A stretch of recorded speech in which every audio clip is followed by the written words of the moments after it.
Hola amigos, ¿qué tal? Bueno, de nuevo con vosotros para grabar un nuevo vídeo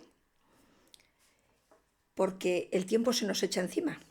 Los controladores van muy deprisa y tenemos muchos temas que aprender y muchas cosas que saber para saber cómo tenemos que comportarnos o qué aptitud tenemos que tener con relación a lo que viene en el futuro, que de momento no es nada bueno. Pero tenemos que estar, como decía anteriormente, preparados y capacitados. Pero antes, lo prometido es deuda. ¿Os acordáis que os estuve hablando de la ciudad encantada y de las piedras que había? Bueno, pues fijaros que si le veis la forma,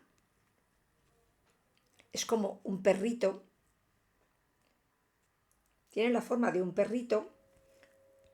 Mirad, ahí se ve casi más, ¿eh?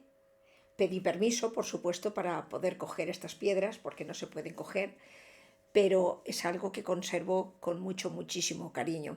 También otro lugar allí en Cuenca, que también es especial, es el nacimiento del río Cuervo. En el nacimiento del río Cuervo, cuando estás arriba, os puedo asegurar que la frecuencia es tan alta que te llega a doler hasta la cabeza de la cantidad de vibración que hay allí. O sea, hay momentos en los que no se puede aguantar ni incluso una persona que trabaje las energías y que más o menos esté un poco evolucionada. Contra ni más, hay no aguanta una persona que no tenga ni idea de lo que es este tema, se ahoga, se asfixia y se tiene que salir de allí. Bueno, respondiendo a las preguntas que me hicisteis del vídeo anterior, me preguntabais si había otras formas también de limpiar el aura. Y sí, por supuesto que sí. Pues mirar, la meditación es una forma de limpiar el aura, el yoga, el qigong, el tai chi, o sea, todos estas danzas que se hacen o estos, sí, estos deportes que de alguna manera tienen mucho que ver con la energía, pues lógicamente también nos limpian el aura. Y me preguntabais también qué otro tipo de enfermedades pueden provocar esta rotura de nuestro campo áurico. Y con esto vamos a empezar el vídeo de hoy. ¿Cómo se produce esta rotura del campo áurico? Bueno, pues esta rotura puede ser provocada muy bien por un estrés o una ansiedad constante. Una persona que vive, por ejemplo, con una gran dosis de tensión o de alteración en su vida, porque tiene dificultades constantemente o problemas, una persona que tiene problemas en su matrimonio y que todos los días lo vive, o problemas con algún hijo que todos los días lo vive, o en el trabajo, o cualquier otra circunstancia que lo mantenga siempre en vilo, ¿no? Porque hay una cosa que tenemos que tener en cuenta. Nosotros somos responsables de nuestra salud o de nuestra enfermedad. Vale, eso que decimos, fíjate lo que me han mandado, fíjate lo que tengo. No, nada de eso es cierto. ¿Y cómo se produce esto? Ahora, después, os lo voy a explicar. Otra de las cosas también es cuando cuidas a un enfermo mucho tiempo y tienes una vida súper limitada alrededor de esa persona, llega un momento que también ese agotamiento, cuando o el enfermo fallece o tú descansas, es cuando se produce esa rotura en la capa áurica.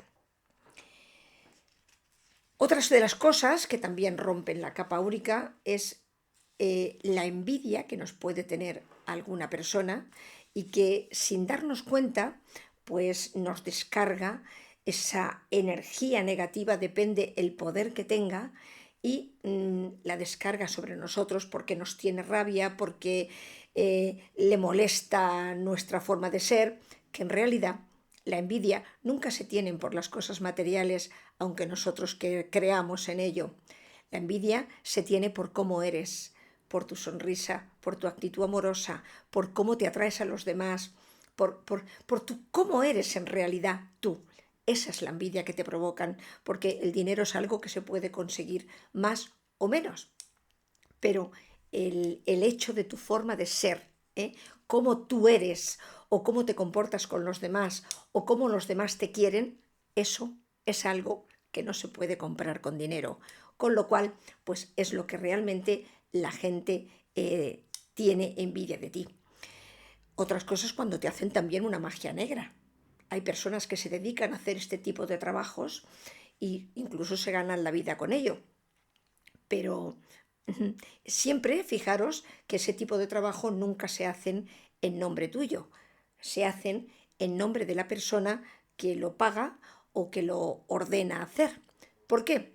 Bueno, pues porque así la ley de causa y efecto no te coge a ti, le coge a la persona. Tú has sido simplemente la intermediaria, pero en realidad lo que se devuelve para la persona que la ha mandado a hacer.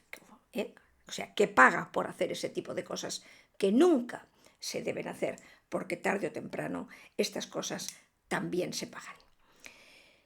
¿Cómo se nota que una persona tiene el campo áurico roto? Bueno, pues simplemente en primer lugar, por el cansancio. Una persona está muy cansada y dice, no he hecho tanto para estar tan agotada como estoy. Bueno, pues eso es una de las cosas. Otra cosa es que no puedes dormir, no puedes descansar. Solamente te apetece también estar todo el día tumbado en el sofá, sin hacer nada. Todo te cuesta una eternidad. Y otro de los síntomas es que cuando vas a un sitio donde hay mucha gente, un centro comercial, por ejemplo, cualquier otro sitio donde haya mucha gente, y cada uno de nosotros, pues según como se nos haya dado el día o como hemos tenido el día, pues desprendemos una serie de vibraciones positivas o negativas. Al tener el aura perforada, lo que hace es que eso lo vas recogiendo, por lo cual otro de los síntomas es que te molesta estar en sitios donde hay mucha gente. No aguantas, no soportas, prefieres estar solo y estar tranquilito, porque esto es uno de los síntomas. Otra de las cosas que también lo notas es cuando hay una entidad, alguien que ha fallecido y de alguna manera, pues no sé, ha fallecido de un cáncer, por ejemplo. Y tú empiezas a tener dolores, síntomas que luego te preocupan en un principio, pero que luego te das cuenta que no son tuyos, son de este ser que ha fallecido y al tener perforado tu campo áurico es capaz de penetrar dentro de tu materia física esa energía que proyecta ese ser, esa entidad, ya no es un ser, es una entidad y que está perdida, que no se ha llegado a elevar ni muchísimo menos, hablaremos de eso en otro vídeo, pero que tú recibes esa energía y de alguna manera captas el dolor y la situación, el malestar que él tenía cuando llegó a sus últimos momentos, unos últimos días de su vida. Y eso lo estás notando tú y luego cuando te limpian y te cierran ese aura te das cuenta que ninguno de esos dolores era tuyo ni te pertenecía tampoco. Todas las capas áuricas se reparan con energía. Todas. No, por eso hay enfermedades que la medicina tradicional se vuelve locos para intentar solucionar y que de alguna manera no lo consigue. Es un sufrimiento para toda la vida. Y una de ellas, voy a hablar porque además es muy corriente esta enfermedad hoy en día, es la fibromialgia. Esta es una enfermedad que la padecen muchísimas personas, pero sobre todo, fijaros, es, tiene más tendencia la mujer, el género femenino, a sufrir esta enfermedad que los hombres. Esta enfermedad produce un gran malestar y unos dolores impresionantes que causa un sufrimiento horrible a la persona que la padece, pero que la medicina, repito, no tiene ninguna solución para ello. ¿Por qué? Porque no es una enfermedad del cuerpo físico, es una enfermedad psicosomática, aunque luego se traslade a tu cuerpo físico y la sufres realmente, pero es una enfermedad del cuerpo emocional. Claro, por eso ya te puedan dar 20.000 medicinas, te pueden calmar el dolor, pero no erradican la raíz del problema. ¿Y cuál es la raíz del problema de una persona que tiene esa fibromialgia? Bueno, pues generalmente suele ser en personas que han tenido unos padres duros o que tienen un marido bastante dictador o que han vivido unas circunstancias en su vida difíciles y ellos o ellas nunca han podido solucionar, han podido cumplir sus sueños. A lo mejor, pues no sé, tenían ilusión de estudiar una carrera y por circunstancias los pusieron a trabajar muy jóvenes o tenían sueños, pues no sé, de ser médicos y luego después el padre, como era abogado, pues tuvo que estudiar la carrera de derecho porque era la tradición familiar. Entonces, todas estas cosas hacen que una persona se vaya frustrando o que nunca, o a lo mejor tienes unos hijos demasiado pronto y ya te quedas ahí y no eres capaz de decir, bueno, pues siendo madre, yo por ejemplo he sido madre muy joven, pero yo nunca he dejado de cumplir mis sueños de trabajar o de estudiar, nunca jamás. Lo tenía que hacer de noche porque de día tenía que ser ama de casa o mamá y tenía que atender a mis hijos, pero no importa, pero lo hacía de noche. Pero yo nunca he dejado de cumplir mis sueños precisamente por eso. Pero hay personas que son mucho más débiles de carácter y nunca se han enfrentado precisamente a esa persona autoritaria que o se ha dejado arrastrar. A veces no hace falta que tengas ninguna persona autoritaria, simplemente los acontecimientos que van ocurriendo te van arrastrando a una situación en la que te vas conformando. ¿Pero qué pasa?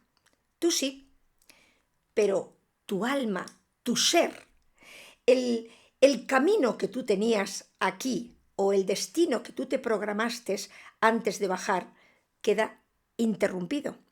Con lo cual, como tú no estás cumpliendo ese programa, algo te tiene que recordar que tú no estás en el camino que preparaste antes de reencarnar. Con lo cual, lógicamente, se produce esta situación. ¿Por qué? Bueno, pues porque nosotros tenemos alguien que nos llama la atención y es que nuestro cuerpo físico se le llama el niño interior. El niño interior se le conoce a nuestro cuerpo físico. Si tú a una persona, a un niño pequeño, desde una tierna edad, le empiezas a decir, no sirves para nada, no vales, tienes malas notas, por lo tanto nunca serás nada de mayor, ese niño va creciendo con ese trauma. ¿Y qué pasa? Pues llega un momento en que se hace adulto y el niño empieza a querer hacer cosas por sí mismo, ya como hombre o como mujer. Y decide, pues no sé, poner un negocio, por ejemplo. Siempre aparecerá ese parásito mental que nosotros tenemos, estos arcontes que manejan nuestras mentes, y le dirá o le recordará, ¿tú no te acuerdas que te decían que tú no servías para nada? ¿Qué negocio vas a montar? ¿Estás tonto? Ni se te ocurra.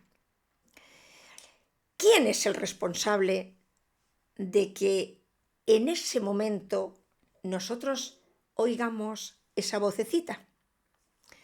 El ego. El ego es uno de nuestros grandes enemigos en esta vida. El ego nunca quiere que tú cambies de situación. Quiere que permanezcas en el mismo lugar. Las situaciones nuevas lo desorientan al ego y nunca quieren que salgas. Yo aquí, por ejemplo, en la consulta tenía personas que me dijeron, estoy trabajando y fíjate, no me gusta mi trabajo, pero ahí estoy aguantando. ¿Pero y por qué aguantas si tienes 25 años o 30 años? Ya, pero es que estoy pagando una hipoteca, es que fíjate tú, es que tengo que llevar dinero a casa a final de mes, porque hay que pagar la luz, porque hay que comer, porque hay que vivir. Entonces, claro, y no. le van saliendo un contrato, le va saliendo otro, pero claro, yo quiero algo fijo, esto es un contrato de 3 meses o es un contrato de 5 meses y ahora, ¿qué hago en ese tiempo si después me echan a la calle? Siempre está el ego que te dice, nunca te muevas. ¿Qué ocurre cuando el cielo te quiere cambiar? Pues muy sencillo.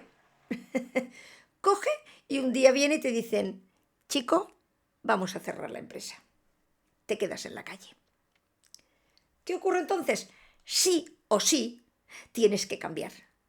Tienes que buscarte otro sitio. Ya con 3 meses, con 2 meses, con 15 días o incluso sin ningún contrato. Pero esa seguridad que tú buscabas, al final te quedas sin ella. Porque además el ego se busca un aliado. ¿Sabéis cuál?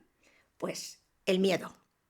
Cuando tú te decides hacer algo contrario, que es cuando tu niño interior protesta y reclama y te dice, ¿qué pasa? ¿No confías en mí? ¿No confías en mí? Entonces es cuando realmente tú quieres dar ese paso. Y el ego le dice al miedo, monta guardia aquí. Y cuando éste se quiera mover, lo pones a temblar. Esta es la situación que vivimos cada día y nosotros queremos siempre adquirir una seguridad. No tenemos confianza en nosotros mismos. Entonces, ¿qué pasa? Este niño interior se siente despreciado. Siente que no lo quieres, no se siente querido como el niño que le estás rechazando las notas, que viene y te trae unas notas excelentes, que es lo que decía antes, y tú ni las miras, el papá o la mamá ni las miras. Ese niño al final se desanima y dice, ¿y para qué voy a estudiar? Si no me escucha nadie, si nadie me hace caso, no merece la pena. Y el niño se desanima y cae. Entonces, su niño interior se siente despreciado. Así hacemos nosotros cuando simplemente estamos diciéndonos qué tonta estoy, qué idiota estoy, qué fea, qué horrible, me siento obesa. ¿Qué es la obesidad? La obesidad es que no te gustas a ti mismo. Estás despreciando a tu niño interior, a tu cuerpo. ¿Y entonces qué hace? El cuerpo dice, sí, ahora te vas a enterar. Tú pretendes ocultarte, pretendes esconderte, pretendes que no te vea mucho porque tienes vergüenza de ti mismo, porque tienes una falta de autoestima increíble. Y entonces tu cuerpo, como es muy sabio, Dios creó en todos nosotros sabiduría, el cuerpo hace así, empieza a ensanchar, a ensanchar. ¿Tú no me quieres enseñar? Es igual, yo voy a demostrar que me vais a ver.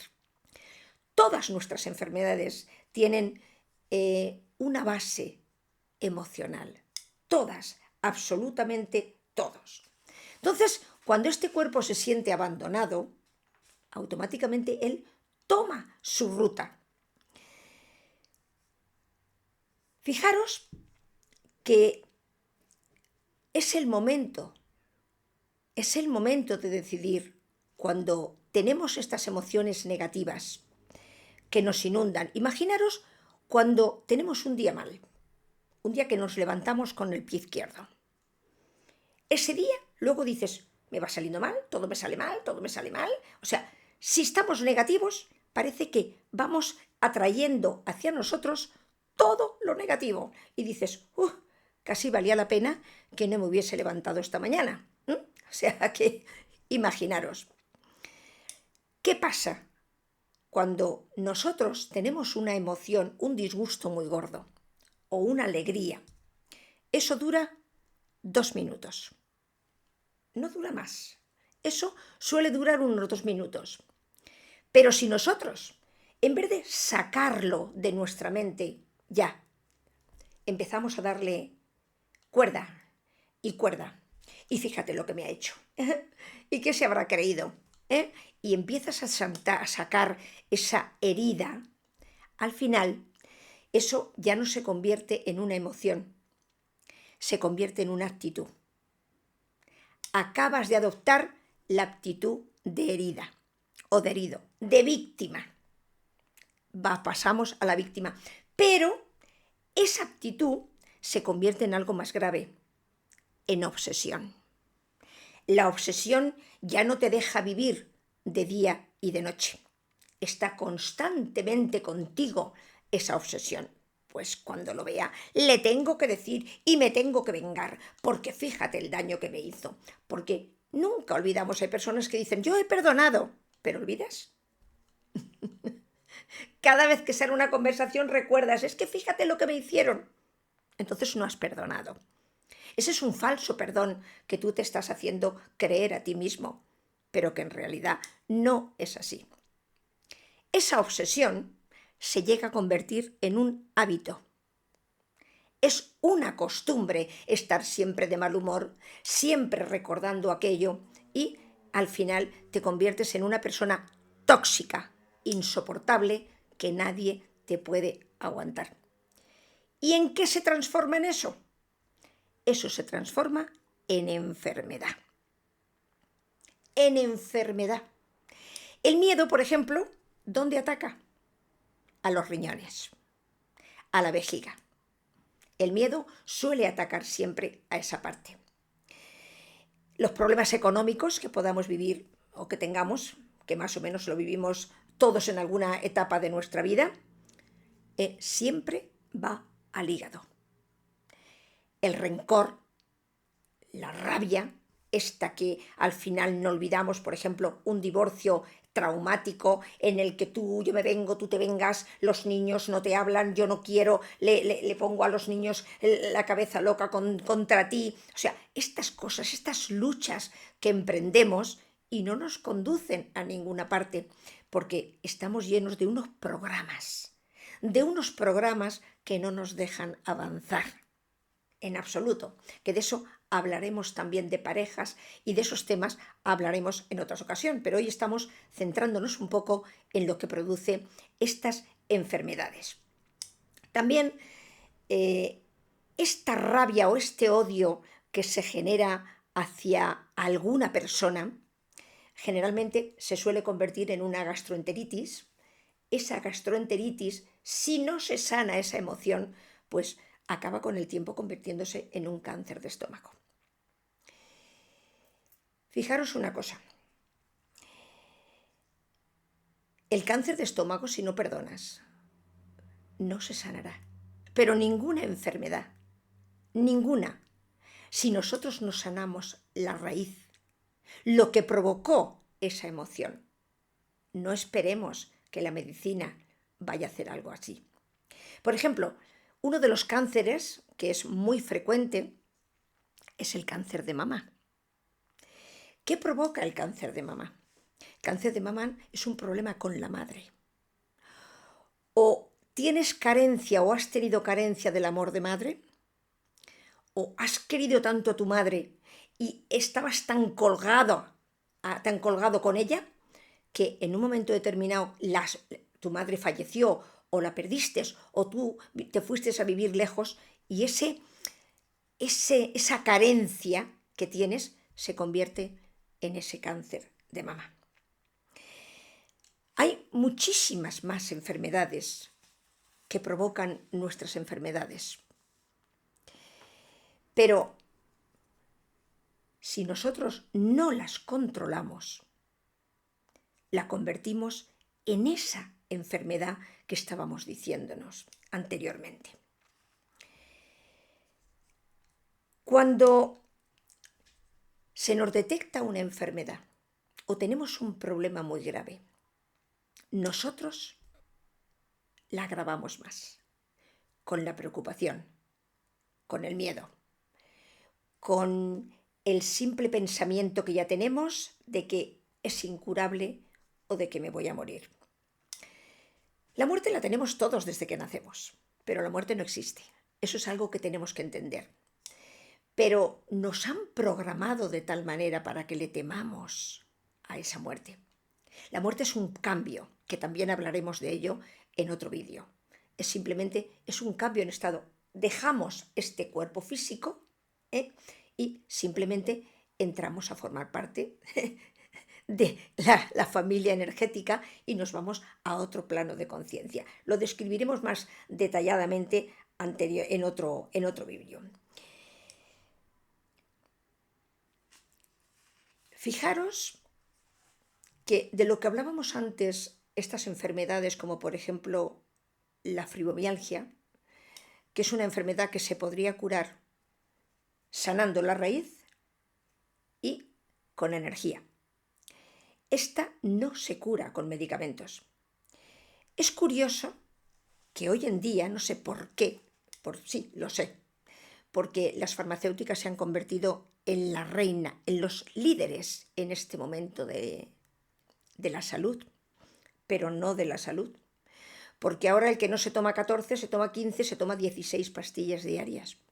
Tampoco puedo entender cómo ha cambiado el sistema sanitario tanto que ahora un Primperán, que es para un vómito, simplemente no lo puedas comprar si no te lo receta el médico, y sin embargo, para que te inoculen algo que puede causar unos efectos secundarios e incluso la muerte, no necesites ninguna prescripción médica.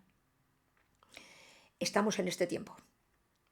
Estamos en el tiempo en que van a por nosotros. Por eso tenemos que estar preparados para saber decir no y para saber enfrentarnos a esta dictadura que se está emprendiendo, no solamente política, una dictadura para la salud, que es lo que quieren, de alguna manera, lo que están intentando imponer. Si nosotros no estamos preparados para decir no, caeremos todos. Y esto es lo que, no yo, todos los que estamos aquí trabajando por ello, estamos intentando que no ocurra. Por ejemplo, es muy frecuente ahora el que el colesterol se ha puesto de moda y el azúcar, pero ahora además han bajado mucho los barómetros y entonces ahora te lo mandan con mucha menos cantidad de colesterol, ya te mandan la pastilla, pero luego no te la quitan, porque no lo entiendo. Yo me tomo algo cuando me constipo y cuando ya me ha pasado, ya no me lo sigo tomando. Pues no. Aquí la pastilla del colesterol ya es para toda la vida. Lo tengas más alto o lo tengas más bajo. Recientemente se acaba de descubrir que el colesterol, la pastilla del colesterol, lo que hace es que se come la mielina del cerebro.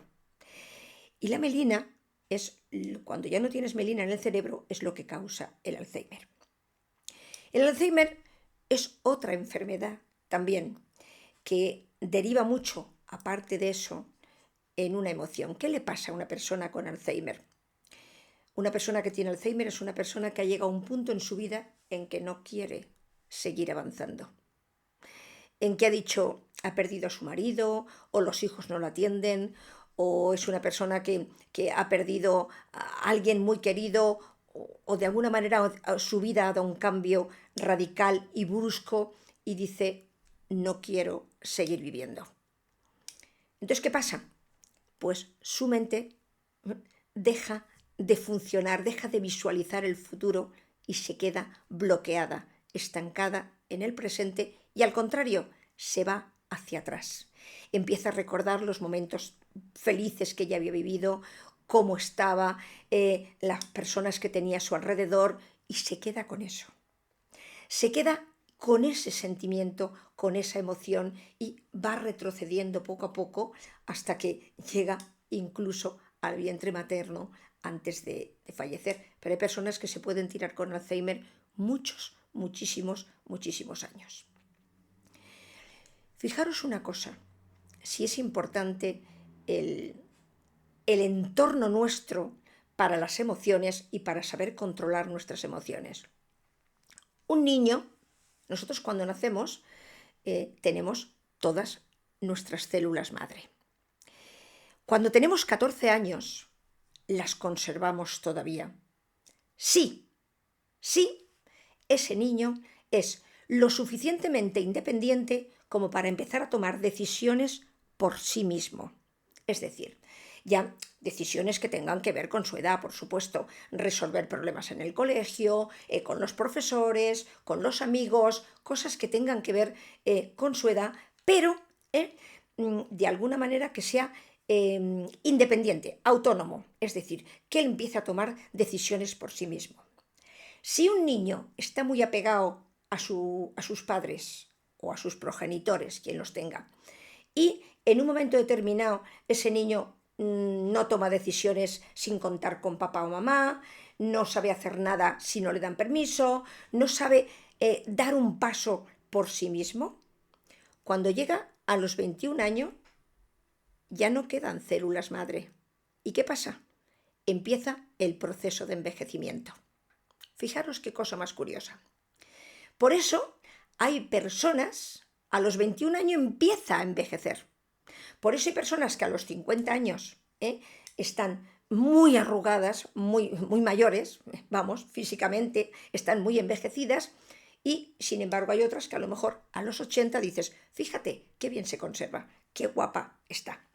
Entonces, es curioso, pero son cosas que debemos de saber para que estemos un poco preparados, que la autonomía, la libertad de decisión, para tomar iniciativas en tu vida, para hacer cosas por ti mismo.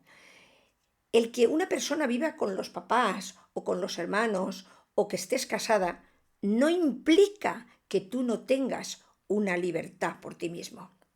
Fijaros que hay personas que aspiran solamente pues a casarse, son personas poco evolucionadas. Yo cuando me caso tengo mi marido, tengo mi casa, mi trabajo, pues yo ya lo tengo todo.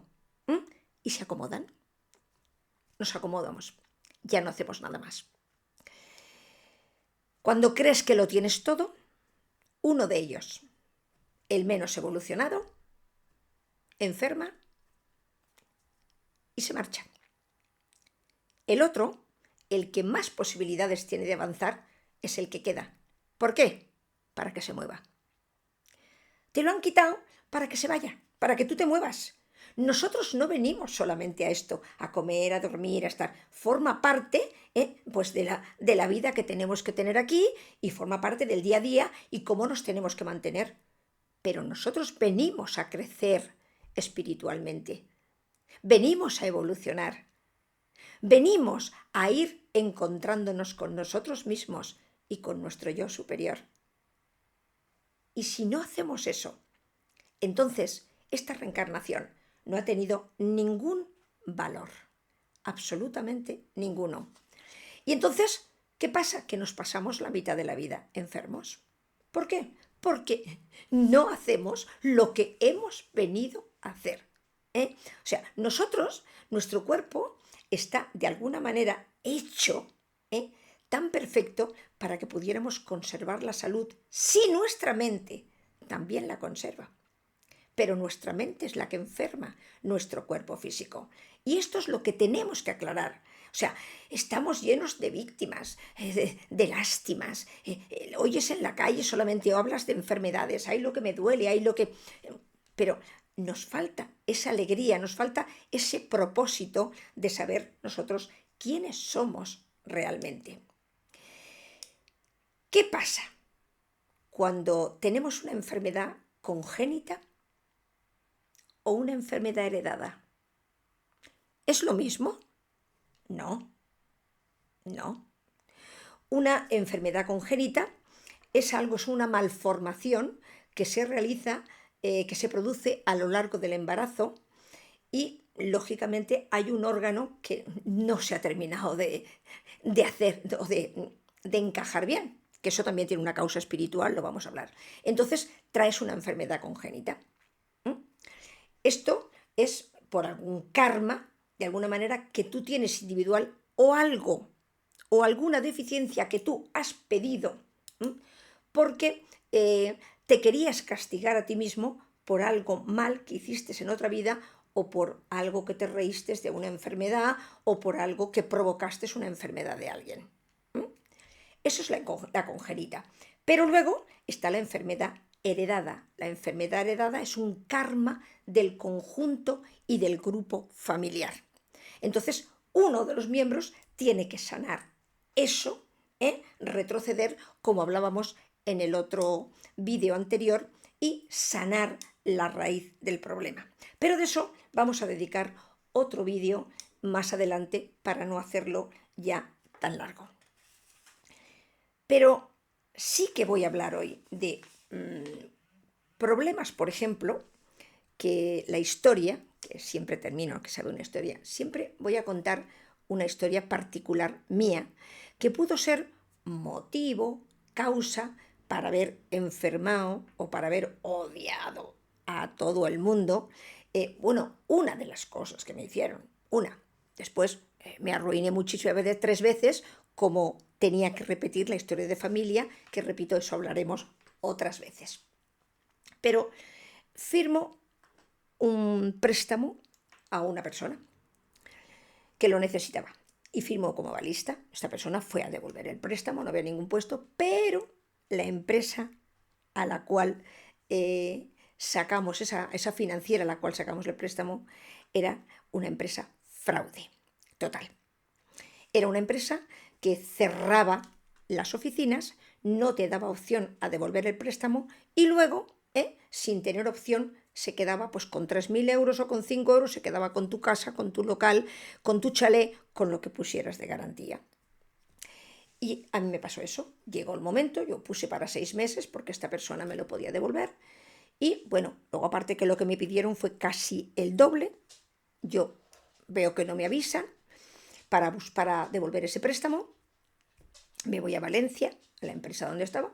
Allí había cerrado, me cuenta incluso, me pongo en contacto con la secretaria que yo la tenía y me dice que ella se había ido a Cuba con los 3 últimos préstamos que habían firmado, pobrecitos el que se quedó con la deuda, y ella se fue a disfrutarlo a Cuba con su hijo. Imaginaros hasta el punto. Estos eran unos señores de Bilbao. ¿Qué pasó? Yo llamé al Colegio de Abogados de Bilbao, intenté hablar con este abogado, le dije, oye, que queremos pagar. Allí no hubo respuesta. La siguiente respuesta que tuvimos es que vino la procuradora a pedirme las llaves de mi casa. Yo en aquel momento consulté, me dijeron que me tenía que ir, pues vale, inocentemente de lo que hemos pasado. Me voy, abandono mi casa. Pero abandono mi casa y me voy y estoy 4 años fuera. ¿Qué pasa en esos 4 años? A mí me embargaban, vamos, me tuve que dar de baja de autónomo, ¿por qué? Porque me lo embargaban todo. Ya me voy un día a la inmobiliaria donde le digo, oye, que yo no vivo ahí, ¿por qué me embargáis? Dice, porque el piso sigue estando a tu nombre. La estrategia que hacían esta gente era que cuando ellos embargaban un piso, no costaban en ningún sitio, no se lo ponían a su nombre y lo que hacían era que lo vendían, lo ponían en venta inmediatamente. ¿Para qué?